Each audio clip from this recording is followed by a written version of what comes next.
Great. Good morning, everyone. I expect a little more wake up. Hi. So,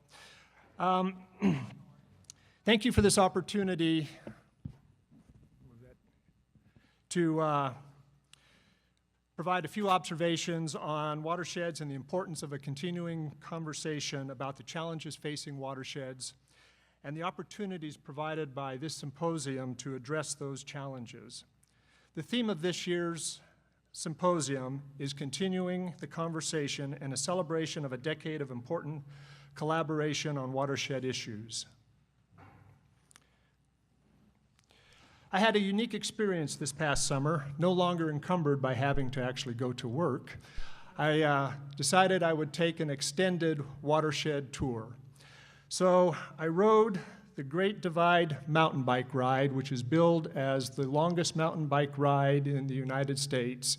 I did the Canadian section last year, but it goes from Banff, Canada to Antelope Wells, New Mexico. So this year I rode the 2,500 miles from the Canadian border to the Mexican border, traversing along the spine of the Continental Divide. During the course of that ride, I had the opportunity to literally see dozens and dozens of watersheds and sub-watersheds. And with the slow pace of a bike ride, carrying 35 pounds of gear, food, and water, you get to see a lot of watershed issues, and you have a lot of time to think about that. And since I knew I was doing this talk before I left, I made a point of paying attention to a lot of those issues. A typical day would involve slowly grinding my way up to a ridge that represented a watershed divide with a screaming downhill descent into the next stream and watershed basin. And in those traverses, find the right, I saw a lot of really high-functioning watersheds. Try not to dump my water on the computer. And I saw quite a few poorly functioning watersheds. All of us interact with watersheds and watershed activity every day. It's easy to think of watersheds as located somewhere outside of our influence. However, most of us live in an urban watershed and enjoy the benefits of watersheds that are some distance from us. Our daily actions can have a positive or negative impact on the streams, rivers, and lakes that connect our urban life, that are connected to our urban life. We also enjoy the many benefits of watersheds, such as the natural beauty, the habitat, the wildlife. We get our water supply. We have healthy watersheds provide great flood control protection.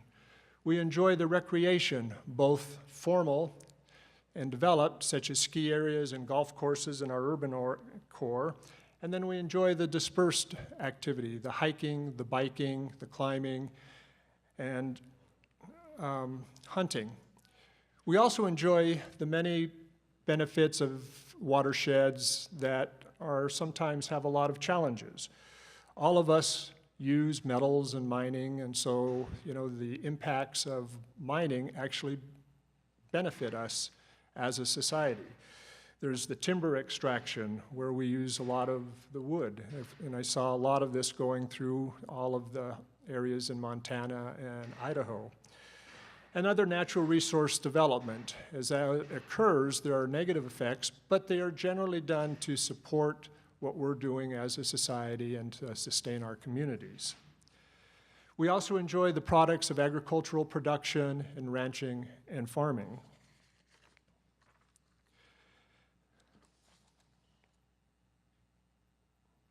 This is a great graphic that many of you probably have seen, but it's a depiction of all of the waterways and watersheds in the United States, and it's been described as the veins of the nation. And the graphic clearly shows the great extent of watersheds and how interconnected they are. And for example, if you kind of look at that magenta area that goes from the Canadian border to the Gulf of Mexico in the center of the United States, That is the watershed that ultimately is drained by the Missouri and the Mississippi rivers. As I traveled through these watersheds, I reflected on the many parallels I saw in our area, the central Wasatch Mountains and valleys.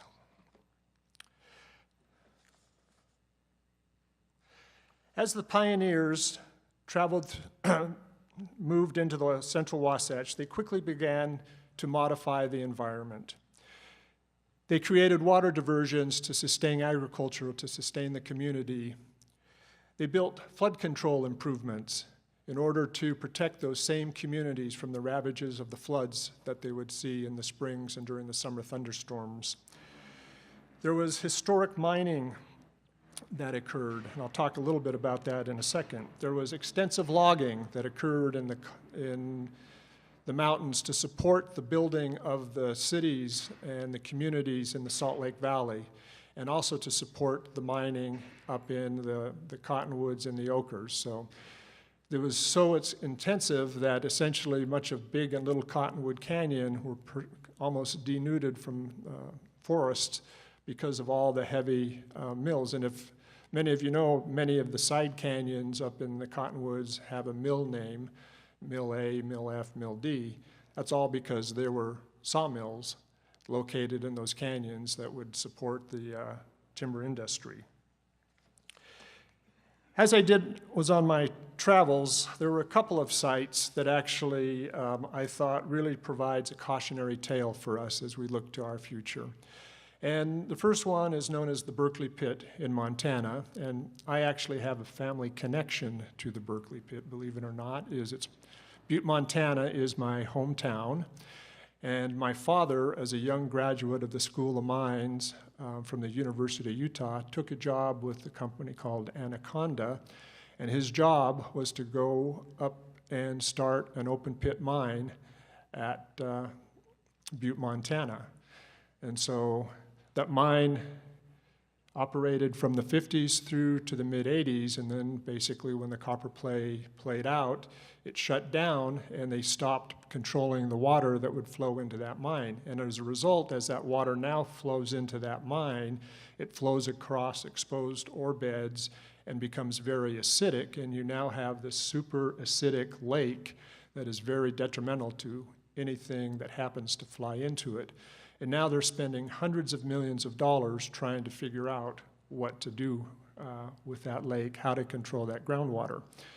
We also have a large copper pit on our border of our watersheds or in our watersheds. And at some point in time, that will cease to operate because the copper play has run out or is no longer economical to go get it.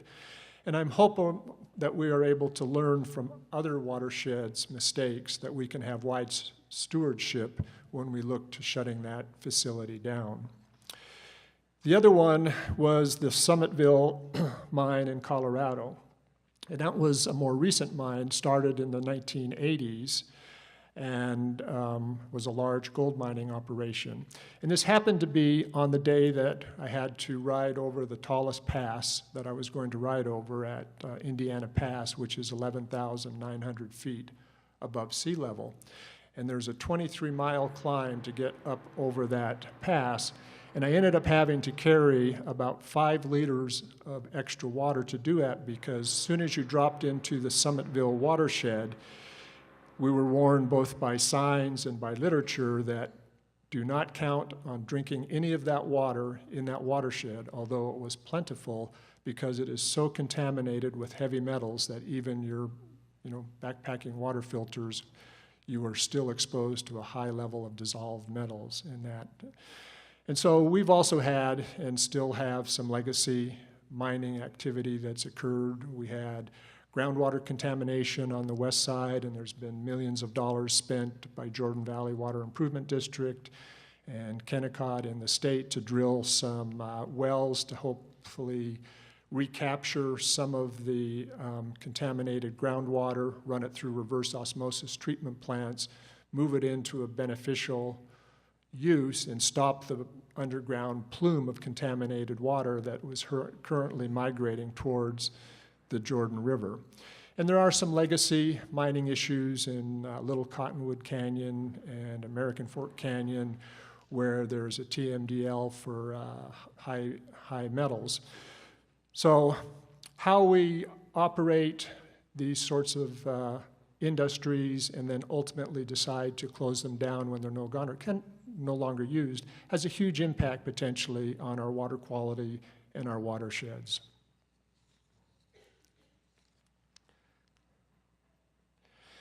There was also a fair amount of development that occurred in these valleys. This is just a couple of pictures. The top one is the town of Alta in its early days.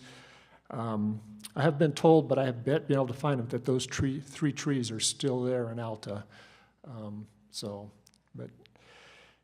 And I also have a picture of the early days of Salt Lake City, and one of them is Red Butte Creek at 13th East, where the guy standing up there on the horse.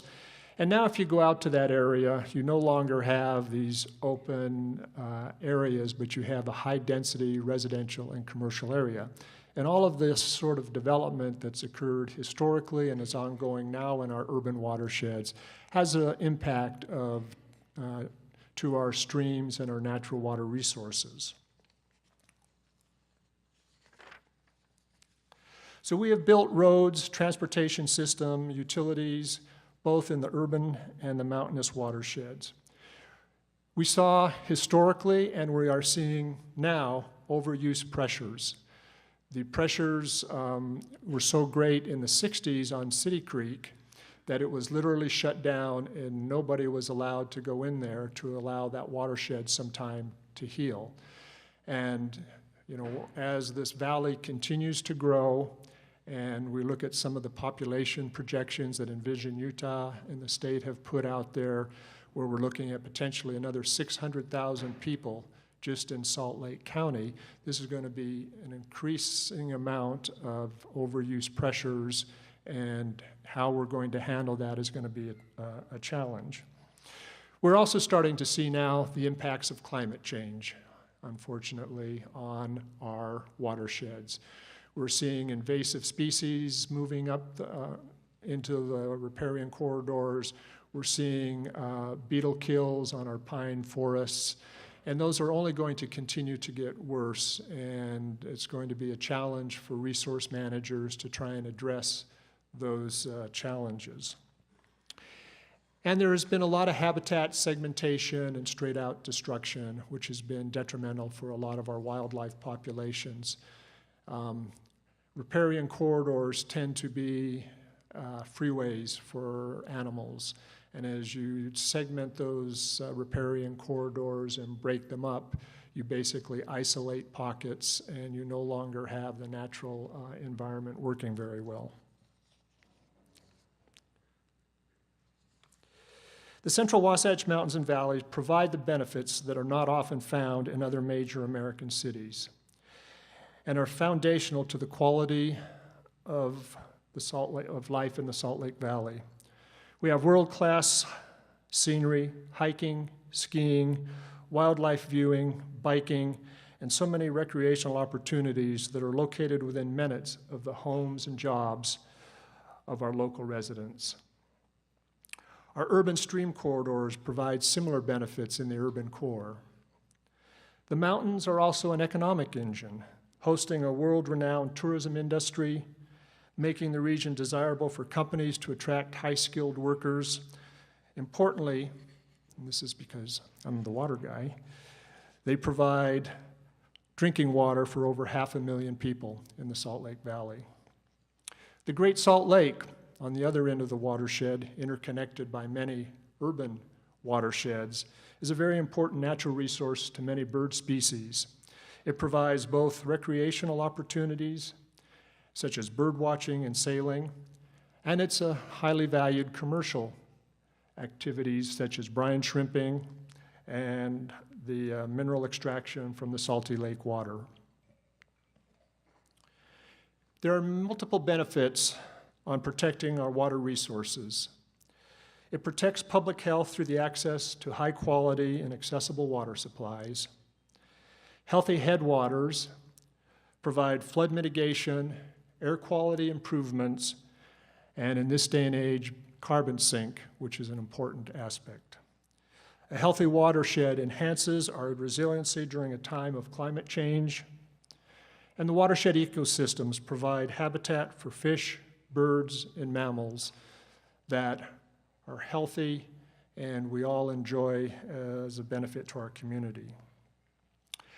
However, the Central Wasatch watersheds presents an incredible challenge for land managers and resource managers, politicians and community leaders charged with stewardship of this landscape.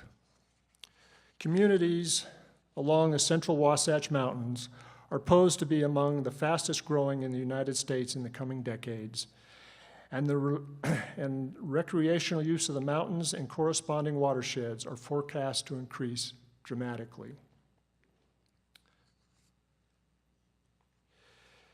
Challenges and issues facing the watersheds include water availability, water quality, infrastructure development, population growth, development pressures, recreational overuse and user conflicts, the impacts of climate change, competing interests of development versus preservation, multiple jurisdictions with authority over both the mountain and the urban watersheds.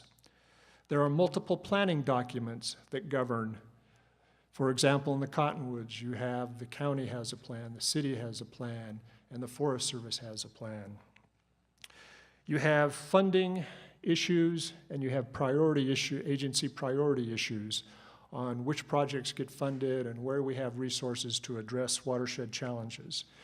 This leads to a piecemeal approach to watershed issues as opposed to a more holistic, watershed-wide view of the watershed issues. Watershed management decisions have the potential to affect the way the region develops, grows, and ultimately the fabric of the community left to future generations.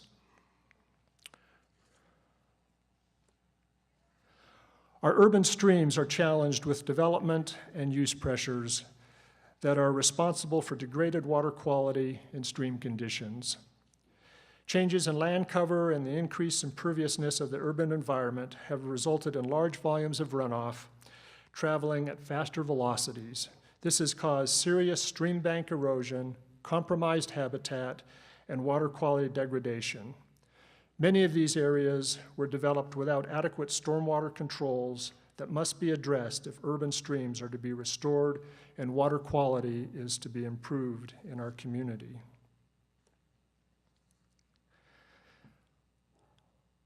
Questions our community often asked are, what is the state of our watersheds? How should we protect our precious water resources and avoid loving the watersheds to death? How should we balance recreation, economic development, and recreational access? Where and how should we invest in the mountains and the stream environments? In response to these sorts of policy questions, Salt Lake County proposed a decade ago to bring together stakeholders to address the many issues of our watersheds that our watersheds are facing. 10 years ago, this symposium was established with a lofty goal: to encourage a comprehensive review of the current state of our watersheds while creating a successful networking event for a broad array of stakeholders. These stakeholders included environmental advocates, policymakers, teachers, students, water quality experts, members of the public, and those working in related professions. The symposium is an important illustration of how local communities and stakeholders can have a tremendous influence on the quality of their environment. The ongoing goal of the symposium is really quite simple: provide an opportunity and a forum for interested parties to share ideas, celebrate success stories, and collaborate on problem solving. It provides a great networking opportunity and builds an ongoing community-based watershed dialogue. The Watershed Symposium has grown steadily since its inception, both in attendance and range of topics, presented during the breakout sessions. Now we're having films and night events, and so it's grown dramatically since the first time it was held out in the Sandy, whatever that facility's called out there. For many years, developing and implementing watershed projects and policies was too often a governmental agency activity with limited outside stakeholder involvement. Citizens and stakeholders were offered limited opportunities to become involved too late in the process when they could do little to influence policy decisions and implementation plans. Over the past several years, however, thanks in part to the Watershed Symposium, the rise of new communication methods has driven a form of collaborative engagement that has dramatically affected the way in which people communicate, build relationships, and send and receive news and information relative to our watersheds. This cultural shift has transformed linear communication into a collaborative discussion. This paradigm has shaped the type and engagement the public expects. Today, collaboration means more than simply allowing stakeholders and citizens to react to policies and decisions already developed by governmental entities.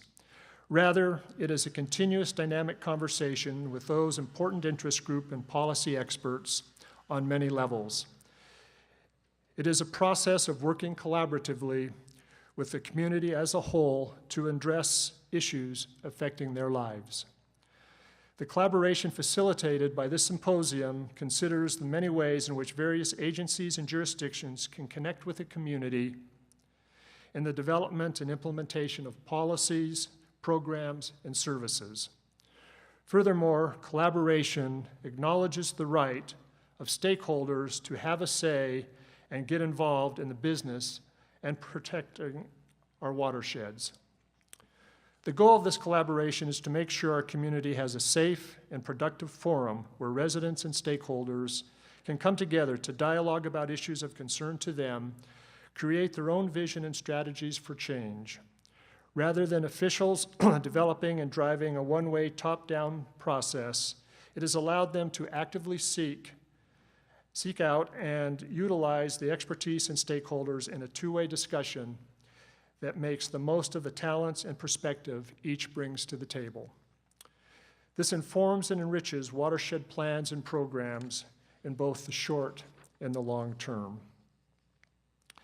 The value of effective collaboration is demonstrated in this symposium. The symposium brings together watershed users, academia, technical and policy experts, political leadership, regulatory agencies, and environmental advocates. The symposium has been well supported by many political leaders across the county at all levels, including local, state, and federal. I have seen many mayors, state legislators, and elected congressional members during the decade that I have attended this symposium. It has helped educate and inform the political leadership on the value and challenges to our watersheds. The Watershed Symposium has been a great vehicle for both nonprofits and advocacy groups to share their mission and gain and gather support. Groups, to name just a few, include the Jordan River Commission, the Utah Lake Commission, Seven Canyons Trust, Friends of the Great Salt Lake, Save Our Canyon, the Nature Conservancy, Utah Open Lands, Utah Rivers Council. They have all been involved in this symposium over the years, presenting projects that help develop a better understanding of their mission. Many academic professionals and students have given talks on research projects and studies occurring in our watershed systems. These talks have helped raise awareness and support for ongoing research and studies of critical watershed processes. They're able to reach elected officials, government agency, advocacy groups as they present their study objectives and conclusions. Government agencies have been very active in disseminating information on current and proposed projects and regulations to the broad range of stakeholders that attend this symposium. This year's symposium program continues the dialogue of many important aspects of our watershed. We will hear from many great presenters and informative presentations on a host of timely topics. And I applaud each and every one of you for taking the time out of your busy schedules to attend the symposium and share in the collaboration of preserving, protecting, and restoring the watersheds that we all live in and rely on to sustain our community. So with that, thank you for allowing me to share just a few thoughts this morning on watershed and the importance of this valuable ongoing collaboration. So.